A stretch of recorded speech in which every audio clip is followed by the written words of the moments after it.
आज फिजियोलॉजी की ये जो बुक है गाइटन एंड हॉल, इसके पहले यूनिट का पहला चैप्टर देखते हैं, functional organisation of human body and control of internal environment. इसके अंदर ये जो सबसे पहला पैराग्राफ है, इसके अंदर फिजियोलॉजी की डेफिनेशन बहुत इंपॉर्टेंट है।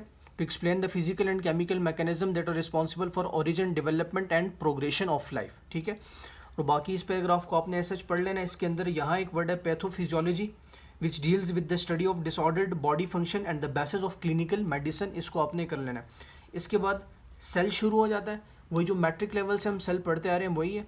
और बाकी इसके अंदर जो चीज़ याद रखनी है कि ह्यूमन बॉडी के अंदर आरबीसीज की कंसंट्रेशन कितनी है, 25 ट्रिलियन है, ये आपने याद रख लेना है।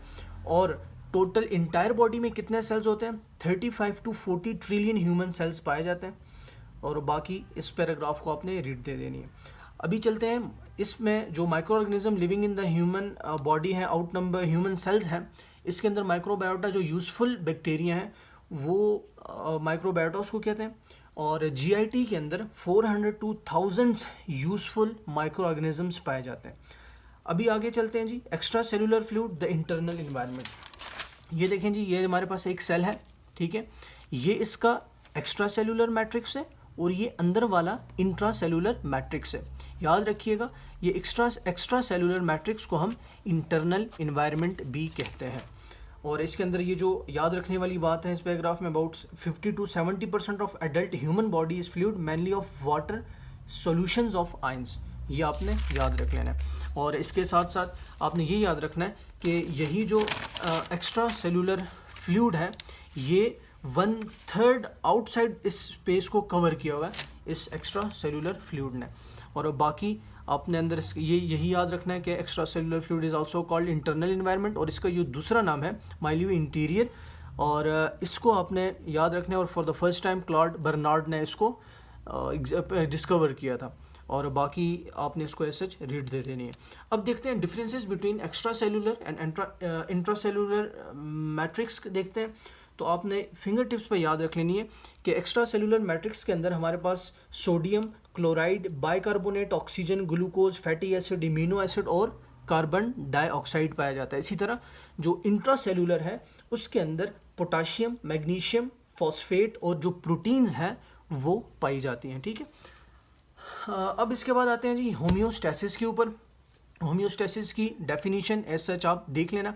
इसके अंदर जो 3 इम्पॉर्टेंट ऑर्गन हैं वो होम्योस्टैसिस में मदद देते हैं। सबसे पहला lungs which provide oxygen to extracellular matrix, दूसरा किडनीज है मेंटेन कांस्टेंट आयन कंसंट्रेशन, और तीसरा है gastrointestinal system provides nutrients which after eliminates from the body through faeces. ठीक है, और इसी तरह बाकी आपने इस पैराग्राफ में सच रीड दे देनी है और कुछ भी मुश्किल नहीं है। आगे आते हैं जी, इसके अंदर डिजीज़ के अंदर, डिजीज़ किसे कहते हैं, disease is often consider to be state of disrupted homeostasis. में कोई भी डिसरप्शन आ जाए उसको हम डिजीज़ कहते हैं। और होम्योस्टैसिस में डिजीज़ डिसरप्शन कैसे आएगी, किडनी अगर काम नहीं करेगा और अपने वो जो आयंस हैं उनको मेंटेन नहीं करेगा तो होम्योस्टैसिस में डिसरप्शन करेगा। इसको आपने देख लेना है। और इसी तरह यहाँ पैथोफिजियोलॉजी का वर्ड फिर से आ गया, इसको आपने देख लेना है। अच्छा, आगे चलते हैं जी, extra cellular fluid transport and mixing system. ये सारा जो है ये बताया हुआ है कि आर्टरीज और वीन से कैसे न्यूट्रिएंट्स एक्स्ट्रा सेलुलर फ्लूइड से टिश्यूज़ में जाते हैं, टिश्यूज़ से फिर उस ब्लड के अंदर चले जाते हैं। तो ये आपने यहाँ याद रखना है कि एट रेस्ट में ये साइकिल 1 टाइम होता है, और एट क्विक रिस्पॉन्स में, एट एक्सरसाइज में यही जो प्रोसेस है वो 6 टाइम पाया जाता है। एक्स्ट्रा सेलुलर मैट्रिक्स के अंदर जितने भी न्यूट्रिएंट्स हैं उनका ओरिजिन देखते हैं।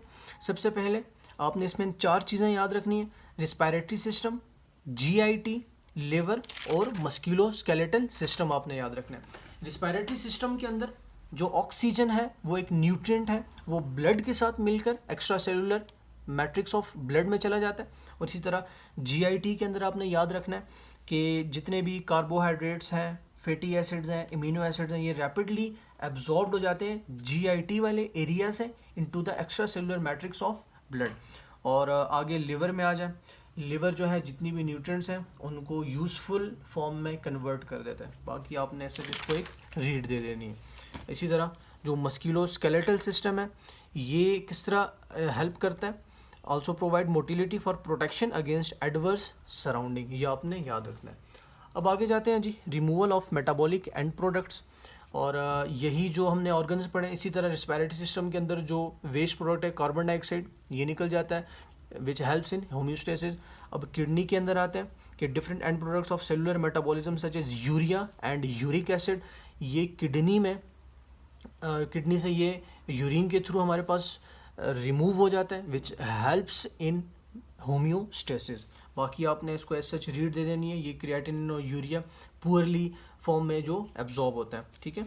अब आगे जीआईटी है, जीआईटी के अंदर कुछ मेटाबॉलिक वेस्ट होती हैं जो एब्जॉर्ब होती हैं, वो जीआईटी से होते हुए थ्रू फीसिस वो भी रिमूव हो जाती हैं which helps ultimately in homeostasis.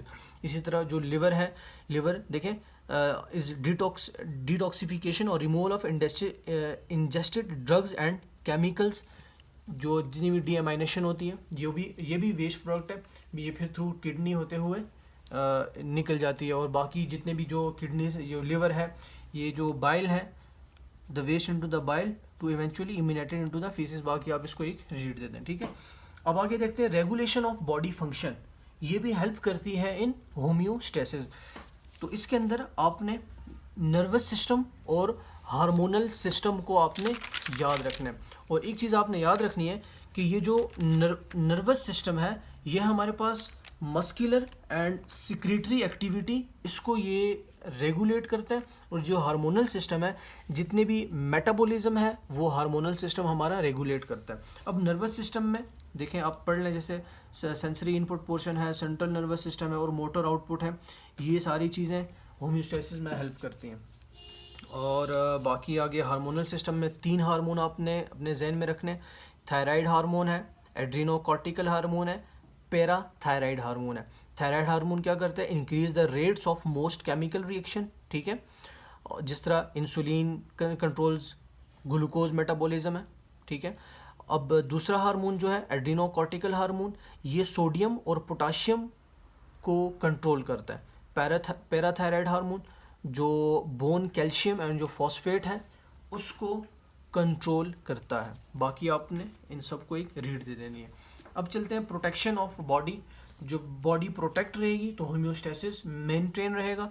तो सबसे पहले इसमें इम्यून सिस्टम है और दूसरा इंटेग्यूमेंट्री सिस्टम है, ठीक है। इम्यून सिस्टम में देखें, immune system include white blood cells, tissues derived from the white blood cells, और इसके अंदर जितने भी हमने अपने लिम्फ नोड्स पढ़े, बाकी ये जो जितना भी इम्यून सिस्टम है, ये first line of defence, second line of defence, third line of defence, ये सारा हेल्प करता है होम्योस्टेसिस के अंदर। आगे आपने इंटेग्यूमेंट्री सिस्टम है, इंटेग्यूमेंट्री सिस्टम किसको कहते हैं, जितने भी हमारी एक्सटर्नल वो है स्किन है, उसको हम इंटेग्यूमेंट्री सिस्टम कहते हैं। इसको आपने एक नज़र पढ़ लेना है। जो इंपॉर्टेंट चीज़ इसके अंदर है कि the skin generally comprises about 12 to 15% of body weight, ये आपने याद रखना है। और इसके साथ साथ आगे रिप्रोडक्शन है, ये भी होम्योस्टेसिस में हेल्प करती है। like permissive usage of term homeostasis, but illustrate that in the final analysis essentially all body structures are organized to help maintain the atomicity and continuity of life होगी, तो homeostasis हमारे पास maintain रहेगी। आगे देखते हैं जी control systems of body. 3 आपने control systems याद रखने। सबसे पहला रिस्पायरेटरी सिस्टम, ठीक है। Respiratory system in coordination with the nervous system किस चीज़ को कंट्रोल करता है, carbon dioxide in the extra cellular fluid.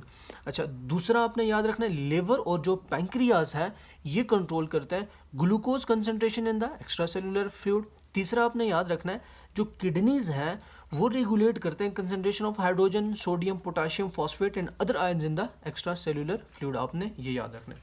अच्छा, अब इसके बाद जाते हैं जी एग्जाम्पल्स पे जाते हैं कि किस तरह कंट्रोल मैकेनिज्म होती है। यहाँ पे एग्जांपल हीमोग्लोबिन की दी हुई है, जो हीमोग्लोबिन की दी हुई है जो ऑक्सीजन को कंट्रोल करता है, और इसी तरह जो कार्बन डाइऑक्साइड है उसके अंदर वो एक्साइट कर देता है, रिस्पायरेटरी सेंटर को एक्साइट कर देता है। तो अब हीमोग्लोबिन ऑक्सीजन को किस तरह कंट्रोल करता है, हीमोग्लोबिन और ऑक्सीजन आपस में मिल जाते हैं, और फिर जिन टिश्यूज़ के अंदर ऑक्सीजन की कंसंट्रेशन कम होती है तो यही ऑक्सीजन हीमोग्लोबिन से हटकर टिश्यू के अंदर चली जाती है, और जिन टिश्यूज़ के अंदर ऑक्सीजन ऑलरेडी ज़्यादा होता है तो हीमोग्लोबिन ऑक्सीजन को रिलीज़ नहीं करता। इसी को कहते हैं oxygen buffering function of haemoglobin, इसको आपने एक रीड दे देनी है। इसी तरह आगे कार्बन डाइऑक्साइड है, जब कार्बन डाइऑक्साइड की कंसंट्रेशन ज़्यादा होती है तो ये वो जो respiratory control into the brain उसको ट्रिगर करता है और फिर कार्बन डाइऑक्साइड रैपिडली हमारी बॉडी से निकल जाती है। किस तरह निकल जाती है? वही जो एक्साइट करता है हमारे एक्साइट करता है ये जो हमारा रिस्पायरेटरी सेंटर है वो रैपिडली ब्रीथिंग कर देता है, जिससे कार्बन डाइऑक्साइड रिलीज हो जाती है। इसको आपने कहते हैं जी regulation of arterial blood pressure most important है। याद रखिएगा कि आर्टीरियल ब्लड प्रेशर को जो बैरो रिसेप्टर्स हैं वो हमारे पास रेगुलेट करते हैं, और ये पाए कहाँ कहाँ जाते हैं? ये bifurcation region of carotid arteries में पाए जाते हैं, और दूसरा जितने भी हमारे in the arch of aorta of in the thorax उसके अंदर भी ये बैरो रिसेप्टर्स पाए जाते हैं। ये बैरो रिसेप्टर्स क्या करते हैं? जब आर्टीरियल ब्लड प्रेशर हमारे पास ज़्यादा हो जाता है तो ये सिग्नल्स भेजता है टू द वेजो मोटर रीजन जो ब्रेन के अंदर होता है, वहाँ पर ये मैसेज भेजता है। जब ज़्यादा हो जाती है आर्टीरियल ब्लड प्रेशर तो वो मैसेज चला जाता है ब्रेन के अंदर, जो वापस इसको रिड्यूस कर देता है नॉर्मल प्रेशर के ऊपर। बाकी आपने इसको एक रीड दे देनी है, ठीक है।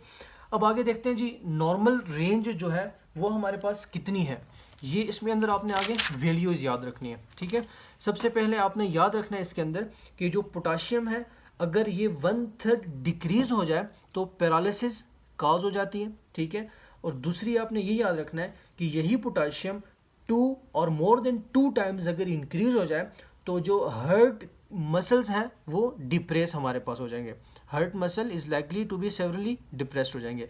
अब आगे कैल्शियम है, जो कैल्शियम 1/2 अगर डिक्रीज़ हो जाए तो हमारे पास टेटनिक कंट्रैक्शन हो जाती है, और जो लास्टली ग्लूकोज है उसकी अगर कंसंट्रेशन हमारे पास 1/2 हो जाए तो extreme mental irritability and sometimes even have convulsions हो जाती है। तो आपने इसके अंदर क्या क्या याद रखना है? कैल्शियम, पोटाशियम और ग्लूकोज को याद रखना है, ठीक है। कैल्शियम अगर 1/2 डिक्रीज हो जाए टेटनिक कंट्रैक्शन हो जाती है, पोटाशियम अगर 1/3 डिक्रीज हो जाए पैरालिसिस हो जाती है, और पोटाशियम अगर 2 और मोर देन 2 टाइम्स इंक्रीज हो जाए तो हार्ट मसल हमारे पास डिप्रेस हो जाते हैं, और लास्टली ग्लूकोज अगर 1/2 टाइम्स फॉल कर जाए या डिक्रीज हो जाए तो मेंटल इरिटेबिलिटी हमारे पास कॉज होती है, ठीक है।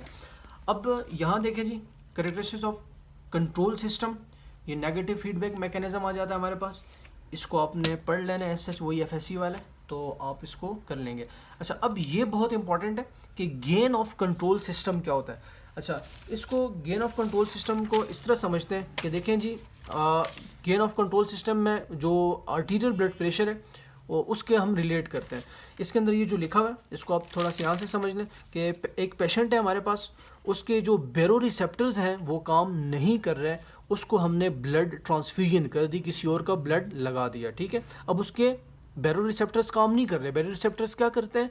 जो कंट्रोल करते हैं आर्टीरियल ब्लड प्रेशर को, और इस पेशेंट को हमने ब्लड लगा दिया, अब इसके बैरो रिसेप्टर काम नहीं कर रहे तो इसका आर्टीरियल ब्लड प्रेशर क्या होगा? इंक्रीज होगा, ठीक है।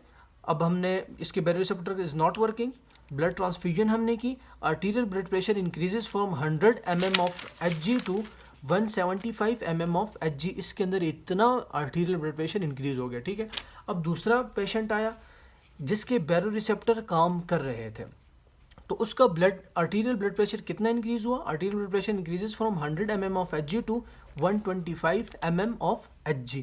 तो अब इसका गेन ऑफ कंट्रोल देखते हैं कि कितना हमने गेन किया है, कितना होम्योस्टेसिस गेन करता है विद एक्यूरेट बैरो रिसेप्टर्स। तो गेन का क्या फार्मूला है? Correction divided by error. अब इसकी करेक्शन हमने कैसे करनी है कि पेशेंट 2 के अंदर जितना हमारे पास आर्टीरियल ब्लड प्रेशर मतलब कम हुआ है बैरो रिसेप्टर ठीक होने की वजह से, माइनस जितना टोटल आर्टीरियल ब्लड प्रेशर गया था इन पेशेंट नंबर 1, तो 125 था माइनस 175, ये -50 हमारे पास आ गया। और इसी तरह ये जो एरर है जितना हमारे पास ठीक हुआ है, मतलब पहले 100 था नॉर्मल, फिर उसके बाद जो पेशेंट 2 है उसके अंदर 125 हो गया, तो पेशेंट 2 माइनस पेशेंट 1 125 बाय 100 करें तो +25 आ जाएगा, तो ये -50 डिवाइडेड बाय +25 करें तो ये हमारे पास -2 आंसर आ जाएगा। तो ये इसके अंदर है -2। अब आपने इसको अंदर पढ़ लेना है, गेन ऑफ कंट्रोल सिस्टम के अंदर यही चीज़ लिखी हुई है, ठीक है। कि पेशेंट था, उसके बेरोरिसेप्टर काम नहीं कर रहे थे, आर्टीरियल ब्लड प्रेशर 100 से 175 mm ऑफ Hg तक इंक्रीज़ कर गया। फिर दूसरा पेशेंट आया। तो ये सारी चीज़ें हैं। गेन ऑफ कंट्रोल का फार्मूला आपने याद करना है, और ये यहाँ देखें -2 लास्ट में ये जो आंसर आता है इसको भी आपने याद रखना है। कैसे आया था? इसी फार्मूला के तहत आया था। अच्छा, अब चलते हैं पॉजिटिव फीडबैक मैकेनिज़्म पे। जो पॉजिटिव फीडबैक मैकेनिज़्म है वो समटाइम हार्मफुल हो जाता है, और आगे जो है हम पढ़ेंगे समटाइम्स वो हमारे पास यूज़फुल हो जाता है फॉर द बॉडी। अब जो हार्मफुल पॉजिटिव फीडबैक मैकेनिज़्म उसी को हम कहते हैं विशियस साइकिल, जो लीड्स कर देता है आखिर में डेथ को। तो यहाँ इस पैराग्राफ में जो एग्जांपल दी हुई है वो दी हुई है कि जो नॉर्मल ब्लड है 5 लीटर का एक पेशेंट है, उसने ब्लीड किया 2 लीटर ऑफ द ब्लड। जब 2 लीटर ऑफ द ब्लड उसने ब्लीड किया तो उसका आर्टीरियल ब्लड प्रेशर कम हुआ। तो जब ब्रेन ने इस चीज़ को ट्रिगर किया, आर्टीरियल ब्लड प्रेशर कम हुआ, तो उसने बाकी वेजल्स को भी और डिप्रेस कर दिया, तो हार्ट ने सही से काम करना छोड़ दिया, तो which ultimately leads to death. लेकिन इसी विशियस साइकिल को हम चेंज कर सकते हैं यूज़फुल में या नेगेटिव फीडबैक मैकेनिज्म में। किस तरह? अगर यही पेशेंट 2 लीटर के बजाय 1 लीटर ब्लड लॉस कर दे, जो ब्रेन इसको डिटेक्ट कर लेगा और फर्दर ब्लीडिंग वो नहीं होने देगा, जिससे ब्लड हमारा उसी नॉर्मल रूटीन पे आ जाएगा। इसको आपने पैराग्राफ को पढ़ लेना है, इसके अंदर यही चीज़ लिखी हुई है। अच्छा, अब आगे देखते हैं positive feedback mechanism sometimes useful हो जाता है। किसके अंदर यूज़फुल हो जाता है? इन द ब्लड क्लॉटिंग के अंदर यूज़फुल हो जाता है। और बाकी एक ब्लड क्लॉटिंग देख लें, बाकी जो चाइल्ड बर्थ है, जो कंट्रैक्शंस हो जाती हैं, ये भी, इसको भी आप एक नज़र देख लें। बाकी इसके अंदर एज सच कोई इंपॉर्टेंट बात नहीं है। अच्छा, आगे ये एक चीज़ बहुत इंपॉर्टेंट है, फीड फॉरवर्ड मैकेनिज़्म है। जो जितने भी हमारे रिफ्लेक्स एक्शंस होते हैं वो नैनो सेकंड से पहले वर्क कैसे कर देते हैं कि फीड फॉरवर्ड मैकेनिज़्म उसके अंदर होता है। ऑलरेडी इन्फॉर्मेशन कोड होती है। जिस तरह हम सुई अगर प्रिक कर दें तो एकदम हमारा हाथ बैकवर्ड हो जाएगा। क्यों? इसके अंदर फीड फॉरवर्ड मैकेनिज़्म होता है। और इस फीड फॉरवर्ड मैकेनिज़्म को अगर कुछ और फर्दर अमेंडमेंट की ज़रूरत होती है तो उसको हम कहते हैं एडॉप्टिव कंट्रोल कहते हैं, या डिलेड नेगेटिव फीडबैक मैकेनिज़्म कहते हैं। तो बाकी ये जो आखिरी है फिजियोलॉजिकल वेरिएबिलिटी, इसके अंदर एज सच कोई इंपॉर्टेंट बात नहीं है, आपने एक रीड दे देनी है। बाकी ये समरी है, इसको आपने देख लेना है। तो ये हमारे पास फिजियो का पहला चैप्टर कंप्लीट हुआ।